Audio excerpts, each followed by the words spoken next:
Welcome to the Aesthetics of Cool podcast. Hello and welcome to the Aesthetics of Cool, where we preserve the past while we still inspire the future. I'm one of your hosts, Keela Boos, professor of English at Norfolk State University. And I'm Dr. Terry Marsh. I teach in the Department of Mass Communication and Journalism.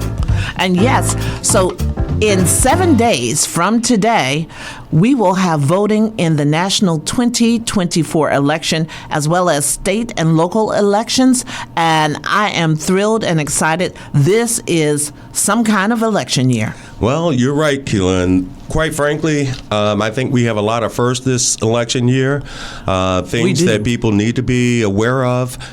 So today's discussion is going to be about voter registration, why it's important for people to vote, and why they need to participate in this election. And voter education. You have to educate yourselves and talk to people around you to look at all the details of the plans that your candidates bring to the table, because they plan to enact those. And you have to know whether or not this is going to be beneficial to you or detrimental to you. Absolutely. So we're going to have a deep dive conversation. And our focus is going to be on the African American vote. Let's make that perfectly clear. Yes. And why it's important for us to vote, and some history of what African Americans have had to deal with and in go order through to earn the right to vote. That's right. So one thing that we want to share with you is that in the United States of America, as of 2024, this election, there are 34.4 million black eligible voters. And that's out of a total of 246 million eligible voters in America. So that's a good number. That's a good percentage. It's strong.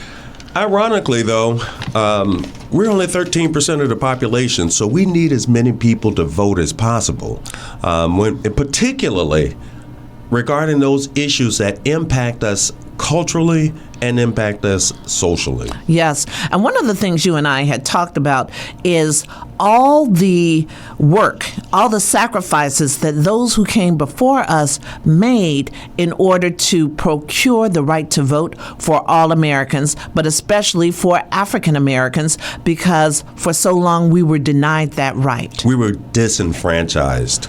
And unfortunately, obviously, you know that we've had to be subjugated to things such as counting a jar of jelly, how many jelly beans are in a jar and how many coins are in a stack, and recite the entire Constitution. Well, yeah, good luck with anybody doing that. However, it's ironic that other people didn't have to do it. It was specifically designed, directed toward African Americans. Yes, and the problem was that it was left to the states.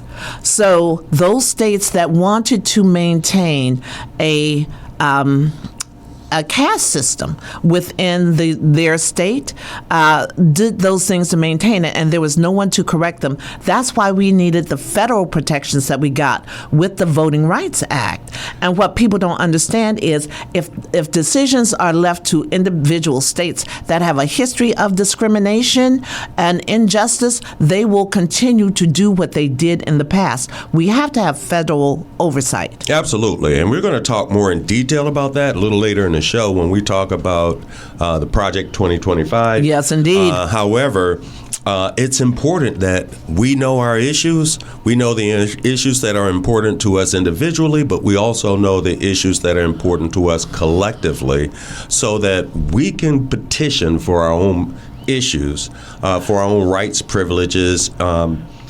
We have some advantages in this election, hopefully, in that we have an African American woman of mixed heritage who is petitioning to be not only the first African American female president, but the first female president altogether.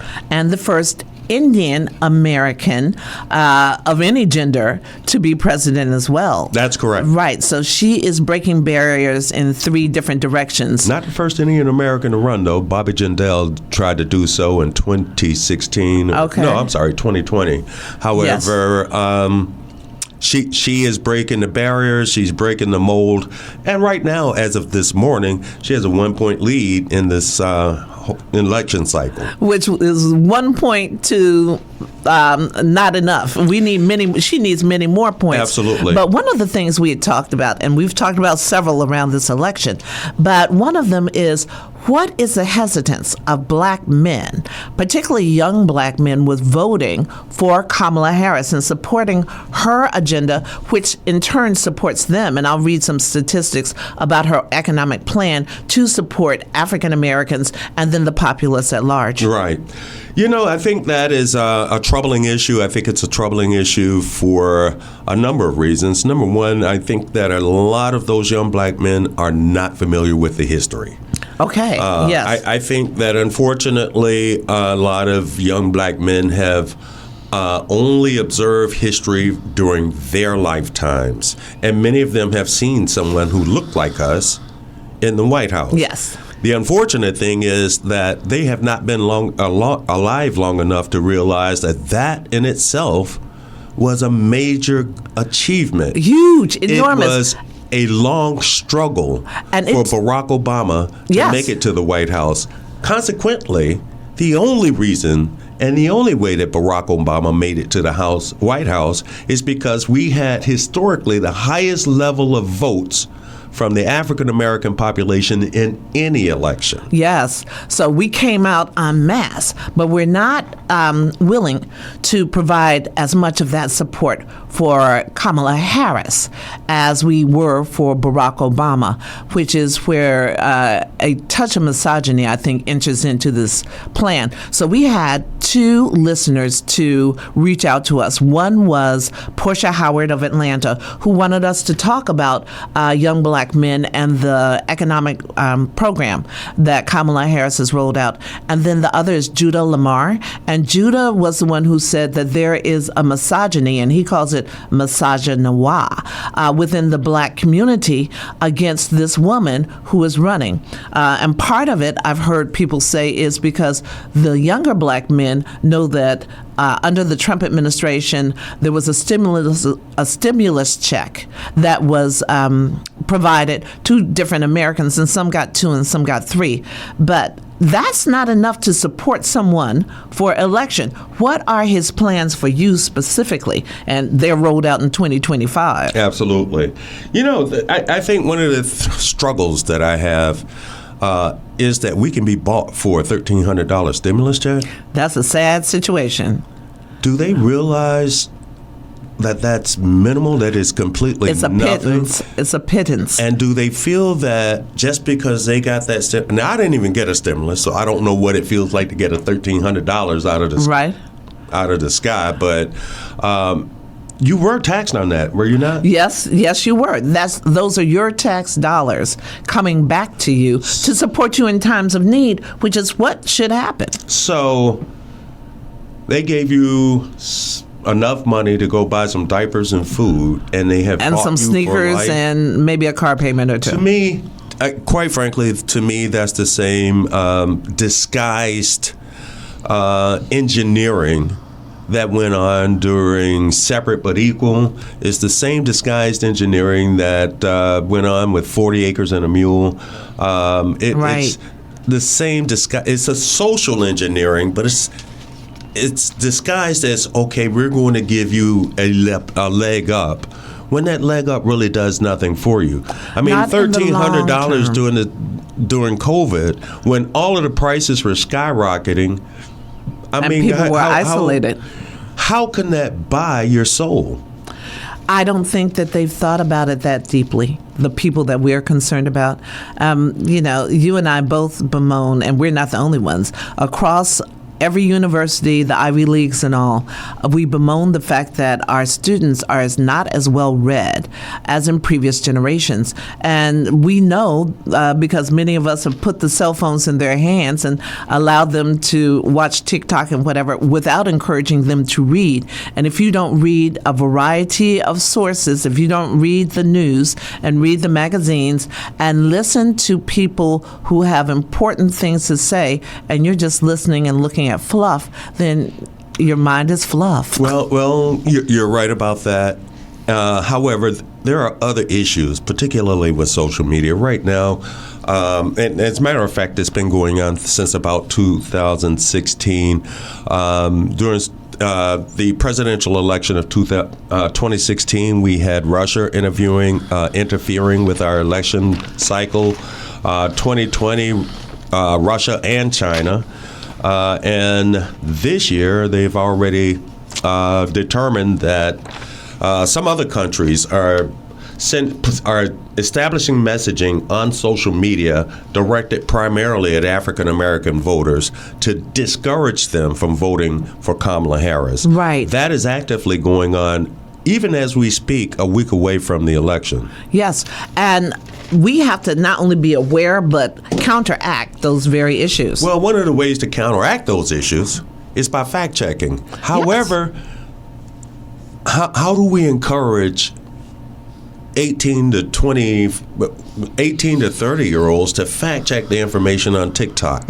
Are they going to do it? No, but that's why we're here, to help them fact check. So right now, I'm going to help them understand about Kamala Harris's economic agenda that she has announced for black men. So this includes a lot of the populace, but some of this is directed strictly at young black men so that they know there are opportunities that she plans to bring to the table. So the new economic proposal aimed at black men is calling for opportunity economy, focus on the middle class. So, the first opportunity for garnering support from black men includes providing a fully forgivable $20,000 loan to black entrepreneurs to start businesses. So that's huge. That is huge. Keila, however, that program has been in effect for a couple of months now. Actually, it's been in effect for a while, and it is open and available to the entire population. What she is specifically committed to doing is marketing it to to the African American population, and particularly to black men, so that more black men can take advantage of those opportunities. That is a forgivable. Right. You don't have to pay it back long. You don't have to pay it back. No. And it's $20,000. You can do a lot to start a business with $20,000. Absolutely. It provides you a good foundation. And then in addition to that, there's a small business tax credit. So that's a $50,000 tax credit or tax deduction for a new business. Currently, it is only $5,000. Right. So she intends to increase it tenfold when she gets into office. That too is huge. Right. And she also wants to set a goal of 25 million new small business applications in the first 2 years of her presidency. So the floodgates are open in a positive way, where we're going to give people a leg up. You know, you research your talent, you hone your craft, and then you sell your wares, whatever your wares are. But there's a market for it, and what you have to do is go after it. We have so many brilliant people all across the spectrums of our community, but in some communities, they see a limited path out. They think basketball, they think football is the way, or sometimes it's illegal means. Sure. And those same brains that they can run any kind of operation with, they can do something legal and positive and become millionaires as well. Well, ultimately, we need to encourage more of our population, particularly our younger population, that entrepreneurship is a viable opportunity. Yes. And I hear many young black men and women who are opting for an entrepreneurial opportunities. Yes. and opting to be in business for themselves, to direct their own companies. And yes, there's a huge push now, and that's great. And that's I think that is important for both black men and black women, though black women are tearing it up in that area. Yes, we are. Yes, we are. I'm so proud of Pinky Cole and Slutty Vegan and the woman who started the hair care company, Miel. So many. I mean, those are two, but there are thousands. So my question is, are black women just not sharing the information with black men, or are black men not taking advantage of the information that is being shared with them. Black men are not taking advantage of the information that's being shared. So black women have all kinds of workshops and programs and clusters and meetings, but they're always open to everyone. So if you want to get the information, you can. And things, we can't be stopped by saying this is for black men or this is for black women. There are opportunities for everyone. And also, let me just make this very clear. When a program says black, whether it's the black brand or the Black Chamber of Commerce, black folks have always welcomed people of all races, as long as without a doubt. Oh, always. And these yes. organizations aren't restrictive. They're not going to say you can't come, you can't get the information, and no, you can't benefit. Of course. So, and I think it's important for us to realize that as we have migrated to more of a global economy, that in order to sustain a business, you have to make that business viable for the entire population. Exactly. And particularly for sustaining that business long term. For those of you who are interested in more, Norfolk State University has an entrepreneurship Yes, we do. program. Yes. And we also have a business center downtown, downtown Norfolk, where you can find out more about Small Business Association loans, opportunities. You can also find more information regarding those programs that Keila just discussed in reference that are particularly targeted toward black men during this election. And business. So I'm going to read some of the other proposals under Vice President Harris's agenda. So she's going to work on her first 100 days to pass a national ban on price gouging for food. And she's going to give the FTC and prosecutors authority to go after companies they determine have price gouged. So she's trying to keep prices for groceries at a steady level and perhaps helping them decrease. Also, housing costs. Harris wants to provide $25,000 in down payment assistance for first-time home buyers. That's enormous. So here's $25,000 in down payment assistance. Oftentimes, that is sufficient for your first-time home buyer. And you can get into a house if that's your desire. Also, rental costs. So she would expand the tax credit for housing developers who build affordable housing rental units, and then a child tax credit. So Harris proposes giving families a $6,000 tax credit for newborns in their first year of life. That covers the Pampers. That covers Pampers. That covers the diapers. That helps you with the food, the formula, and all of that. So it's she also plans to restore a pandemic-era tax credit of $3,600 per child for middle and lower income families. Those things help. Those are wonderful programs, and those are I think they do a lot to help sustain, particularly the younger black family. Yes. As a black man, a middle-aged black man, Yes. a seasoned black man. A seasoned one. There we go. What is Kamala doing for me? She's helping your children thrive and survive. That's the first thing that I see from this and these programs. But she's also making sure your Social Security is going to maintain. She's not going to let the pensions flake out on you. So, you know, a lot of us have investments created by our state government or whomever we work for. And those have to be overseen carefully so that they don't run out of money and somebody doesn't hijack your funds. So I believe that she's strongly going to make sure that the Medicare is going to be in place, health care supports will be in place, and retirement. And that's what we care about at this stage of the game. Absolutely, and Social Security is a big issue, and I know that there has been some rumblings about disbanding Social Security, altering Social Security. That in the next few years is going to be a huge issue. And that depends on who you vote for. It will absolutely. How Social Security. Now, if you're 35 years old, you're not even at 35 years old. Social Security was the farthest thing from my mind. Mine too. However, when you're 35 years old, you do want Social Security to be there. Yes. When you're eligible. And having job creation, having new business, all of those things pay into Social Security as the safety net that you will need once you get older. And also we have to think about people who are injured and disabled. They get Social Security early on. Oh, absolutely. Yeah. And so we want them. Some of those individuals are absolutely dependent on those. That's right.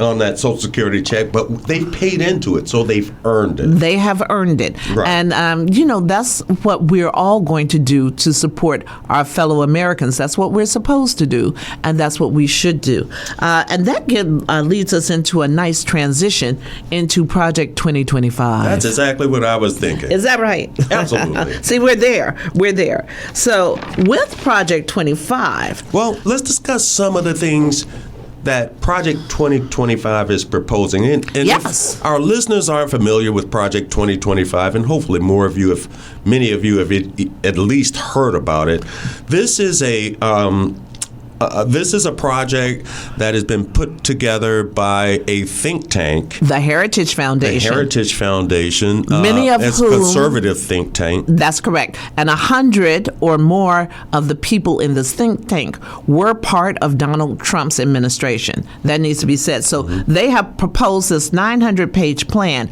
to change government once they hope Donald Trump gets back in office. Right. And this is why you should run to the polls and vote and take everybody you know. Can we talk about a few things that are in this Absolutely. Project 2025? The first thing that made me shudder was the abolition of the Department of Education. He plans to abolish the entire Department of Education. We have to have a Department of Education because they're going to help mandate what goes on within the states. Just like we had to have federal oversight with the Voting Rights Act. Education will go back to Brown versus Board of Education and before. It'll become separate. And so they will say equal, but it won't be equal. Right. So there has to be oversight from the federal level to keep all the players honest.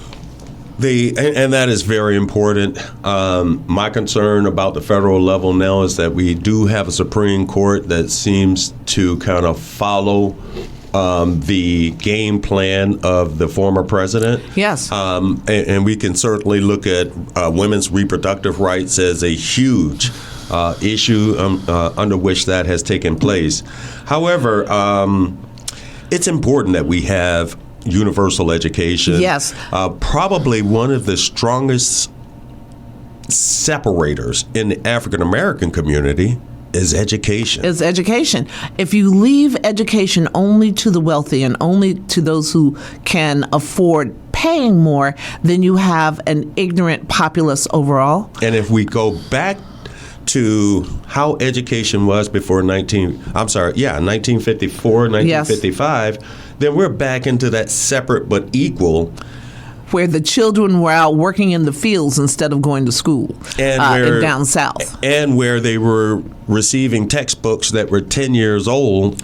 Or more, desks with racial slurs scrawled on them because they knew the desks were going down on. Facilities that were not equal to the facilities. They were, in some cases, horrible. Absolutely. You know, it's a little known fact among people, even in Virginia Beach, that the black parents of Virginia Beach had to build a high school for their children, even though they're paying taxes for all children. So they're paying taxes, and those taxes are going to build high schools for white students, but the black students had no high school to go to. Right. And the black parents had to take that upon themselves.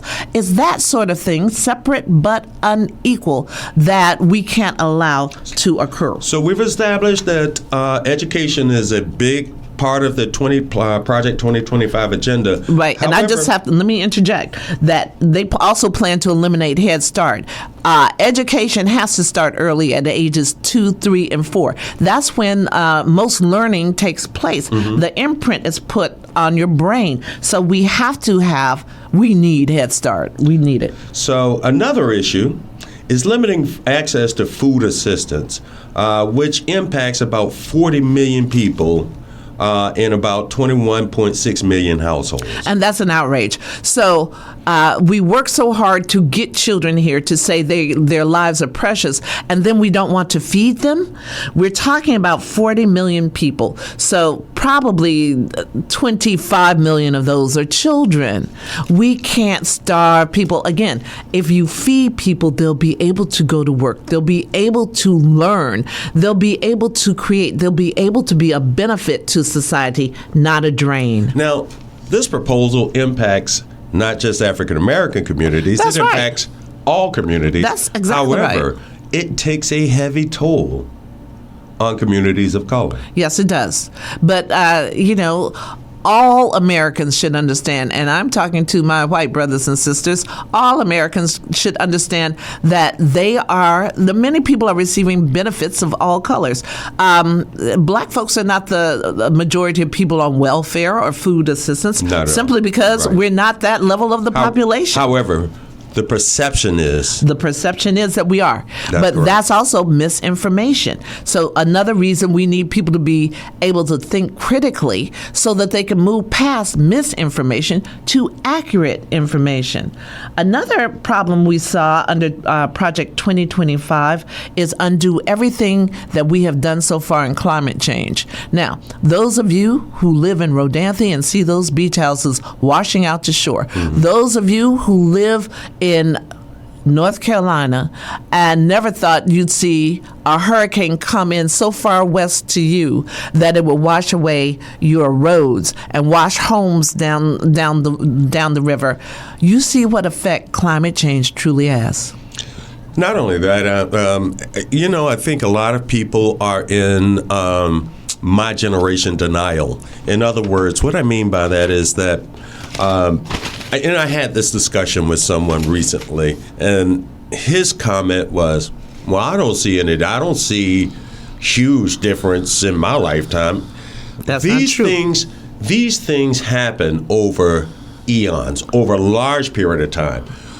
What people do not understand is that the things that happened 100 years ago, the things that we as people have contributed to the universe, to the planet over the last 100 years, have impacted the planet in a much more aggressive way. Tremendously. Climate change is happening in a much more aggressive pattern. Exactly. Because of higher technology uses, pollution, plastics in the water. Yes. We're Clear impacting cutting the forests. ozone layer, which is actually allowing more sun into our atmosphere. Okay, so what we've been talking about here in Norfolk, Virginia, and other places for the past couple of weeks is it's almost the end of October, and it's been unseasonably warm. Now, in Arizona and California and places like that, it's been 100 degrees. Absolutely. Well, I'll take the warm weather, Keila. I'll do warm, but not, if we wait too long and undo climate change, we'll be in the 100-degree mark, which we do not want to be. Yep, it will be unbearable. So there's so many things to talk about with the climate change. That's just one. But one of the main things we also talked about, or one of the main issues, is the stop and frisk policy. Right. So that's huge. And I'll honest, you and I have had a discussion about this. This is huge to me. Yes. Stop and frisk impacted when it was initiated in New York. Those individuals who were most heavily impacted were black and brown people. As a matter of fact, 80% of those stop and frisk arrests were of African American or Hispanics. And we're only 13% of the American population. Now, yes, think about those numbers. 80% of the time, it was black and brown people who were stopped and frisked, even though we are only 13% of the population. There were real criminals getting away, while black and brown people, totally innocent of anything, were being stopped and frisked just because. Absolutely. And sometimes it's because of the kind of car you're driving. Sometimes it's the kind of way you just look. It can be any number of things, but it's not fair. Absolutely. It's not fair. Quite frankly, sometimes it could be the community that you're in. That's correct. As you and I were discussing, Yes. it's happened to me. Yeah, and it's happened to me. And, how many others, if we were to go around, say, just this campus, how many could say, yeah, I've been stopped and frisked for absolutely no reason at all. I wasn't speeding. I wasn't doing this. I wasn't doing that. I wasn't holding some kind of drug in my hand as I'm passing the policeman and puffing away. No, I'm a perfectly innocent human being going to my destination. But those are just some glimpses into Project 2025. One last one that I would like to, and you're right, this is a 900-page document. I have not completed the entire document, but I'm about halfway through it. One last one that I think is significant that our audience needs to know about is the rollback of civil rights protections across multiple fronts, including cutting diversity, equity, and inclusion-related programs toward impacting social programs, LGBT communities, African American communities, Hispanic communities, and the workplace, and specifically in healthcare, education, and the workplace. Right, which is what we said. What's left after healthcare? The workplace, right? I don't need DEI in my home. Right, and education. Those are the places where it's needed. Right. There's nothing left. You need inclusion in the workplace because people need to see different points of view, but also diversity and the education. Not only do people need to see different points of view, people need to be exposed to different ideologies. People need to be exposed to different perspectives. Yes. And when you are only manufacturing a product one way, you're to one group of people, your business will top out because you're only you're only selling to that one group of people without considering what it would look like to include others. And when you serve on boards and commissions, let me give you an example. I was on the Nauticus board, the board of directors, and I was the only black person. Mm-hmm. And at one point, the only woman on that board. So the board was made up of Norfolk businessmen and some other men from other parts of town, but some of them were admirals and generals and so on and so forth. So the question was asked to us at a board meeting, how do we get more children, say grades 3, 4, and 5, and they wanted specifically to give to children who may be disadvantaged, have them come into Nauticus, have them be educated on everything that's in Nauticus, let them have a fun day. Right. And I said, well, Nauticus, in order to come to Nauticus, oftentimes you have to pass Calvert Square, Tidewater Gardens, and Young's Terrace, all of which are public housing communities. We're in the midst of the wealth of children of disadvantage. And they said, we never thought of that. Well, that's why you needed that different. They don't even see it. They didn't. When they drive, they're driving past Diggstown or not Diggstown, but those places that I just mentioned. You don't even recognize that as a place that people live. Well, most people, and I think we kind of have to take into consideration that a person that's living in Utah only knows what's going on in Utah, and what they can visually see, what they perceive, their perception is that those same things that are going on in Utah is representative of the rest of the United States. And in reality, it is not. Absolutely not. Most of those individuals get their perspectives of African Americans from television because they don't see those they don't have those interactions. Exactly. It's another thing. I think it's really important to highlight what you were just discussing, and this is why it's important to vote. good friend of mine. Matter of fact, I think you know her. Works in Washington, D.C. She teaches a couple of courses Yes. here, but she works in Washington, D.C.